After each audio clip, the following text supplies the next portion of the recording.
ГСП онлайн. Городские новости сейчас.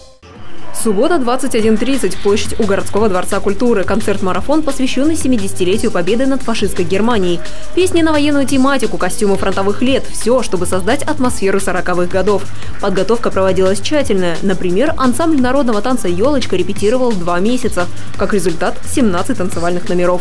Часть этого показали днем. Коллектив выступил на параде с часовой сольной программой. Про усталость никто не говорит. Мотивирует гордость.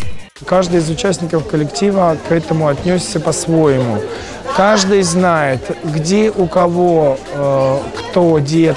У каждого восстановлено древо историческое, семейное.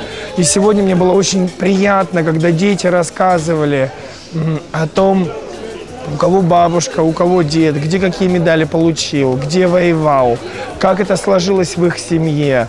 Ухтинские коллективы выступают 3,5 часа. За это время удается показать 60 творческих номеров. К сегодняшнему дню учреждения культуры готовились с ноября 2014-го. Главная цель – не только порадовать, но и удивить горожан. Между прочим, днем на параде было 16 тысяч человек, а вечером площадь перед ГДК оказалась полностью забита. Яблоку негде упасть. Зрители на ура встречают каждого исполнителя. На сцене оригинальные дуэты певца Сергея Коваля и ансамбля «Фейерверк», «Лысого Войт» и «Елочки». Самый главный сюрприз, наверное, на сегодняшнем вот этом концерте – это был подарок от наших руководителей, от руководителя администрации Игоря Николаевича Михеля и от генерального директора компании «Газпром Трансгаз-Ухта», которые исполнили песню, военную песню.